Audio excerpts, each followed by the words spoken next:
නවතින්නට විතරයි මට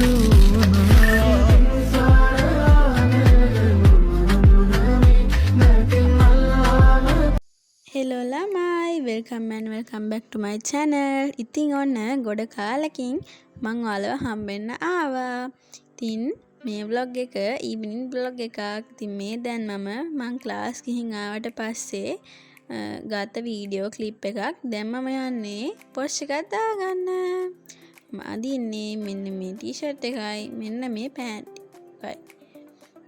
ඉතින් මම වොෂ් එකක් දාගෙන ආවට පස්සේ මෙන්න මෙයා යුද්ධයට යන්න වගේ බොලවාගෙන ඉන්නවා අපේ අල්ලපු ගෙදර බල්ලා දිහා. එයාත් එක්ක ඉතින් මෙයා ෆයිට්. ඉතින් මම ඔයාලත් එක්ක මෙයා ගැනත් බ්ලොග් එකක් කරනවා කිව්වා. ඒකත් මම ළඟදීම ගේන්න බලාපොරොත්තු වෙනවා. ඊට පස්සේ ඉතින් මම මගේ කකුලට ඇඟිලි වලට බෙහෙතක් හදාගත්තා. මං ඒක හදාගත්තේ මෙන්න මේ වීඩියෝ එක බලලා. මේක දැක්කේ මම TikTok එකකින්. ඔයාලගෙත් මේ වගේ තියෙනවා නම් ඔයාලටත් මේක හදාගන්න පුළුවන්. මේකට ඕනි කොමාරිකා ජෙල් දෙහි බින්දු කිහිපයක්, බේකින් සෝඩා හැන්දක්. ඉතින් හැන්දක් වල ඉතින් මම හැන්දි දෙකක් දාගන්නවා වගේ නෙපෙන්නේ. ඉතින් එහෙම නෙවෙයි. මේ ඒක මල්ලේ තියෙන හින්දා ගන්න බෑ. හරි. දැන් ඉතින් මේක හොඳට දෙහෙත් දාලා මික්ස් කරගන්න තමයි තියෙන්නේ. දෙහි බින්දු කිහිපයක් තිබ්බම ඇති. ඊට පස්සේ මෙන්න මේ විදිහට මික්සි කරගන්න තමයි තියෙන්නේ. ඒකලා ඔයාලා මේක ඇඟිල්ල ගාලා විනාඩි 30ක් තියලා හොදලා හොදා හරින්න පුළුවන්. මේකට හොඳට පීල් කරගන්න ඕනි. මේ කොමාරිකා කෑල්ල මම ඔය පීල් කරගත්තේ නැති හින්දා තමයි ඔහම චූටි මේ කොළ පාට කෑල්ලක් දෙන්නේ. ඒ පීල් පොත්තක්.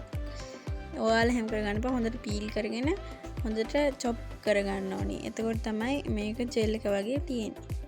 දැන් මෙන්න මෙහෙම පේස්ට් එකක් හැදෙද්දී මේක තමයි ගන්න ඕනි.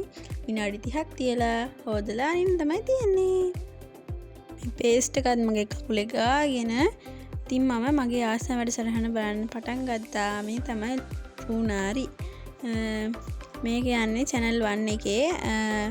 ඒකේ මම ආසම සෙග්මන්ට් එක තමයි මේක. අවසානට තියෙන චීනට ගිහින් යමු කියන සෙග්මන්ට් එක. ඉතින් මේක තමයි ආසම. ඒක ඉතින් පටන් ගත්තා. ඒක බලලා මේ බලන්නකෝ ලස්සන.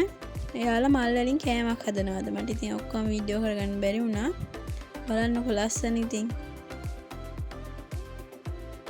චීන කට්ටිය පොඩි කාලේ ඉඳන් ඒ පොඩි ළමයින්ට ඒ දේවල් උගන්වනවා. වලට වගකීම් පවරලා දෙනවා.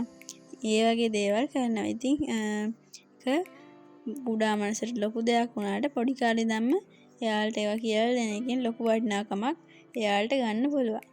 ඉතින් බලන්නකො මේ මල ලස්සන. ඉතින් ඔයාලත් බලන්න channel 1 එකේ තමයි මේ සෙග්මන්ට් එක යන්නේ. ඉතින් මේක මාරම ලස්සනයි. බලන් ඉන්න ආස හිතෙනවා. ඔයාලත් ඉතින් මේ ටික බලන්නකෝ. මාරම ලස්සනයි.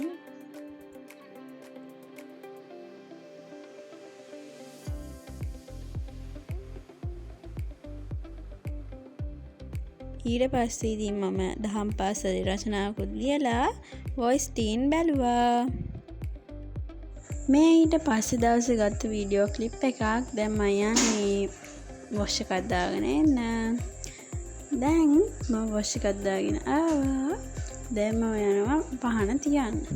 ඉතින් මම මෙතනින් මේ වීඩියෝ ක්ලිප් එක ඉවර කරනවා. බ්ලොග් එක ඉවර කරනවා. ඔයාලා සතුටෙන් පරිස්සමෙන් ඉන්නවා කියලා මම හිතනවා. එහෙනම් තවත් වීඩියෝ එකකින් හම්බෙනකම් මම ගිහින් එන්නම්. මගේ channel එක subscribe කරලා තියාගන්න අමතක කරන්න එපා. ගිහින් එන්නම්. bye.